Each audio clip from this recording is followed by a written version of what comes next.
So guys, जैसा कि हमने पिछले एपिसोड में देखा कि जो है कि ओनली जून लिंगर को पकड़ने की कोशिश कर रहे थे। लिंगर ने जांग से मदद मांगी थी, इसीलिए जांग ने जुएकी पर अटैक करके उसे रोक दिया था। ली जून अकेले लिंगर को पकड़ने की कोशिश कर रहा था, लेकिन लिंगर ने उसे हरा दिया था, पर उसे जिंदा छोड़कर चली गई थी। जांग और जुएकी एक दूसरे के सामने खड़े होकर एक दूसरे को घूर रहे थे। फिर अब हम मू ट्राइब का सीन देखते हैं। ट्राइब मेंबर्स एक दूसरे से फाइट कर रहे थे, तभी हेताई वहां आता है। हेताई वही आदमी था जो मरने वाला था, पर ब्लैक विच क्लैन के मेंबर हेमू ने उसे अपने कंट्रोल में कर लिया था और उसे पावर दे दी थी। हेताई को देखकर मू ट्राइब के मेंबर्स हैरान हो जाते हैं, क्योंकि हेताई बहुत ही ज्यादा डरपोक और कमजोर था। वो ट्राइब को छोड़कर चला गया था, जिस वजह से सब लोगों को लग रहा था कि वो मर चुका है। पर अब जब वो वापस आ गया था तो सब हैरान हो गए थे। एक आदमी कहता है कि मुझे भरोसा नहीं हो रहा है कि हेताई मैजिक का यूज कर रहा है। दूसरा आदमी कहता है कि चीफ ने इसे ट्राइब से निकाल दिया है, पर अब ये वापस आ गया। इसका मतलब यही है कि चीफ इसे ट्राइब के रखने के लिए तैयार हो गए हैं। तीसरा आदमी कहता है कि इस बेवकूफ ने सिर्फ कुछ मुंह से सीख लिया है और अब ये अपने आप को शमन यानी विजार्ड समझ रहा है, पर हकीकत में एक कमजोर बेवकूफ है। हेताई उस आदमी के पास चला जाता है और अपने मैजिक स्नेक की मदद से उस पर अटैक कर देता है। वो आदमी अपनी एस की मदद से उससे बचने की कोशिश करता है, पर हेताई का मैजिकल स्नेक उसे बुरी तरह से घायल कर देता है। दूसरा आदमी उसकी मदद करने के लिए जाने लगता है, पर ट्राइब मेंबर्स उसे रोक लेते हैं। हेताई उस मेंबर को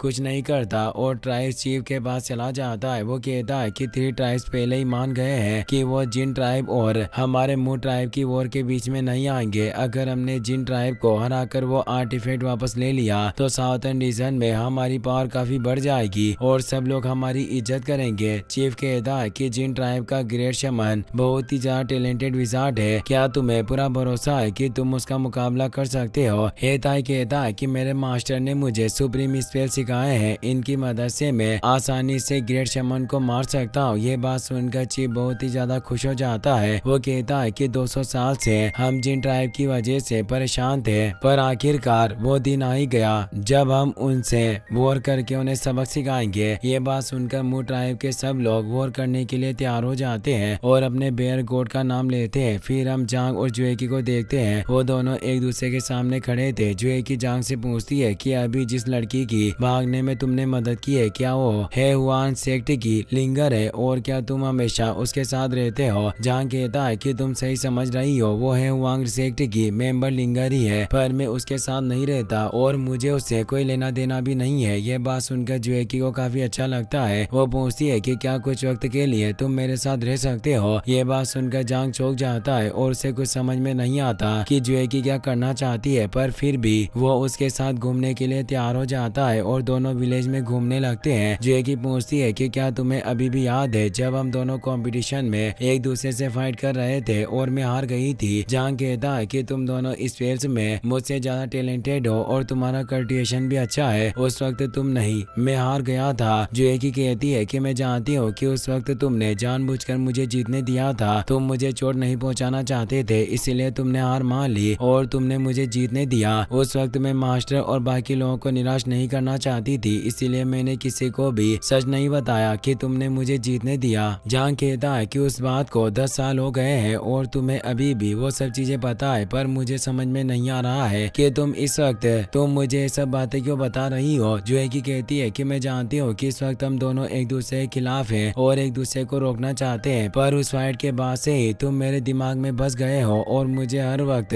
बस वही टाइम याद आता है। ये बात सुनकर जांग चौंक जाता है। जुएकी कहती है कि कंपटीशन के बाद हम साथ में कोंगसेंग माउंटेन पर गए थे। हमने साथ मिलकर डेमोनिक कल्ट के लोगों और इविल्स से फाइट की थी, यहाँ तक कि तुमने मुझे बचाने के लिए अपनी जान खतरे में डाल दी थी, मगर फिर भी मैंने तुम्हारे साथ अलग बर्ताव किया। उसके बाद हम दोनों एक बहुत ही खतरनाक सिचुएशन में फंस गए थे, पर फिर भी मुझे डर नहीं लग रहा था और मेरा मानना था कि अगर उस वक्त मैं तुम्हारे साथ मर भी गई तो मुझे कोई निराशा या अफसोस नहीं होगा। मैं खुशी खुशी तुम्हारे साथ मरने के लिए तैयार थी। ये बात सुनकर जांग के होश उड़ जाते हैं और उसे 10 साल पहले जुएकी के साथ बिताए उसे पल याद आते हैं, जिससे उसे काफी ज्यादा गुस्सा आता है, पर वो अपनी फीलिंग्स को छिपा लेता है। जुएकी कहती है कि जैसे जैसे वक्त बीता गया बहुत सारी चीजें बदल गई और मेरे पास कोई रास्ता नहीं था, इसीलिए मैं सिर्फ तुम्हारे बदलने का इंतजार कर सकती थी। मगर जिस दिन मिस बियाओ ने तुम्हें बचाने के लिए जू जियान सोट का अटैक अपने ऊपर ले लिया था तो मुझे समझ में आ गया था कि भले कुछ भी हो जाए मगर तुम बदल नहीं सकोगे। मैं सही थी, तुम अपने आप को नहीं बदल पाए और कभी भी वापस लौटकर नहीं आ सके। ये कहते हुए जुएकी की आंखों में आंसू आ जाते हैं। जांग पूछता है कि आखिरकार तुमने खुद को इन सब चीजों के बीच में क्यों फंसाया। जुएकी कहती है कि मुझे इन सब चीजों का कोई अफसोस नहीं है। 10 साल बीत गए पर तुम अभी भी मेरे दिमाग में हो। अगर मुमकिन हो तो मैं तुम्हारे साथ घूमने के लिए सब कुछ छोड़ सकती हूँ, लेकिन अफसोस की बात है कि यह कभी भी मुमकिन नहीं हो सकता कि यून सेक्टर ने मुझे बड़ा किया है। मेरे मास्टर ने मुझे संभाला और प्यार से सब कुछ सिखाया। भले कुछ भी हो जाए मैं इस तरह अपने सेट को धोखा नहीं दे सकती हूँ। मैं सिर्फ तुम्हें अपनी फीलिंग को समझाने के लिए ये सब कह रही हूँ और आज मैं हमारे 10 साल पुराने रिलेशन को खत्म करने जा रही हूँ। ये कहकर अपनी शॉर्ट स्लेश की मदद से जांग के सामने एक लाइन बना देती है। वो कहती है कि आज रात के बाद अगर हम एक दूसरे के सामने आए तो हम दोस्त नहीं रहेंगे और मरते दम तक फाइट करेंगे। उस फाइट के बाद या तो तुम जिंदा रहोगे या फिर मैं जिंदा रहूंगी। पिछले 10 सालों से तुम्हारे बारे में सोचते हुए हिल पर जाकर शॉर्ट डांस की प्रैक्टिस करती थी। आज मैं आखिरी बार शॉर्ट डांस करने जा रही हूँ। ये कहकर जुएकी शॉर्ट डांस करने लगती है। उसे देखकर जांग को बहुत गुस्सा आता है और उसे रोकने के लिए जाने लगता है, लेकिन जुएकी अपनी शॉर्ट उसकी तरफ कर देती है और उसे वो लाइन पार नहीं करने देती। शॉर्ट डांस करने की वजह से जुएकी की हालत खराब हो जाती है और उसके मुंह से ब्लड आने लगता है। जांग उसे संभालने की कोशिश करता है पर जुएकी अपनी शॉर्ट उसकी तरफ कर देती है और उसे अपने पास नहीं आने देती। जुएकी अपने आप को संभाल कर बिना कुछ कहे वहाँ से चली जाती है। जांग भी अपनी जगह पर चुपचाप खड़ा रहता है। वो जुएकी को जाने से नहीं रोकता और ना ही उसे कुछ कहता है, बस शांति से एक जगह पर खड़ा रहता है। जिया भी जियो के साथ दूर से जांग को देख रही थी। जांग को गुमसुम देखकर जियो को काफी अजीब लगता है, इसीलिए वो जांग को बुलाने लगता है पर जिया उसे रोक देती है और चुप करवा देती है। जांग को उदास देखकर जियो भी उदास हो जाता है। जांग कुछ वक्त के लिए उसी जगह पर खड़ा रहता है पर फिर वहाँ से चला जाता है। उसके जाने के बाद जिया उस लाइन के पास आती है। वो कहती है कि प्यार सच में लोगों का दिल तोड़ देता है, मगर बहुत अफसोस की बात है कि वो दोनों इतने ज्यादा खास होकर भी अलग होने की बेवकूफी कर रहे हैं। जिया की बात से नाराज होकर जियो जमीन पर बैठ जाता है। जिया पूछती है कि क्या हुआ, क्या तुम्हें पसंद नहीं है कि मैं गोशली को बेवकूफ कहकर बुलाऊं। जियो सर हिलाते हुए हमें जवाब देता है। जिया कहती है कि सच बताओ तो पिछले हजारों सालों से मैं खुद भी एक बेवकूफ बनना चाहती हूँ और अब मुझे एक बेवकूफ भी मिल गया है जो मेरे साथ बहुत ही अच्छा बर्ताव करता है। उस लड़की ने कहा कि वो प्यार को भूलना चाहती है, लेकिन अभी जब उसने अपनी शॉट गोशली की तरफ की तो उसे उम्मीद थी कि गोशली इस लाइन को पार करके उसके पास चला जाएगा। लेकिन अगर गोशली लाइन को पार करके उस लड़की के पास चला जाता तो गोशली बनकर नहीं रह सकता था। गोशली ने अपनी फीलिंग को दबाकर एक बहुत ही बड़ा सेक्रीफाइस किया है। मुझे नहीं लगता है कि कोई दूसरा इंसान इस तरह का सेक्रीफाइस कर सकता है। गोशली ने सच में अपने दिल को तोड़ने वाला काम किया है, मगर उसके लिए उसे 2 बार सोचने की भी जरूरत नहीं पड़ी। इससे पता चलता है कि अपनी जिंदगी को कितनी अच्छी तरह से समझ चुका है और उसे कोई भी फैसला लेने के लिए 2 बार सोचने की जरूरत नहीं है। खैर, अब इन सब चीजों के बारे में बातें करने से कोई मतलब नहीं है। प्यार एक ऐसी चीज है जिसकी अनगिनत और अनसुलझी पहेलियां होती है जिसके बारे में हम बात नहीं कर सकते, क्योंकि जो एक दूसरे से प्यार करता है उन्हें अपने दम पर उन पहेलियों को सुलझाना होता है। जियो को कुछ भी समझ में नहीं आता कि जिया किस बारे में बात कर रही है, जिस वजह से वो कंफ्यूज हो जाता है। उसे देखकर जिया मुस्कुराने लगती है। अगले दिन जांग और जिया आगे बढ़ जाते हैं। कुछ वक्त में दोनों मातो माउंटेन के पास पहुंच जाते हैं। जिया कहती है कि मातो माउंटेन हमारे सामने है और माउंटेन से नीचे उतरते ही हम किली विलेज में पहुंच जाएंगे। ये बात सुनकर जांग बिना कुछ कहे आगे बढ़ जाता है। इसी के साथ ये एपिसोड यहीं पर खत्म हो जाता है। गाइस, अगर आपको वीडियो पसंद आया हो तो इस वीडियो को लाइक करने के साथ साथ चैनल को सब्सक्राइब जरूर कर लेना। मिलते हैं नेक्स्ट वीडियो में।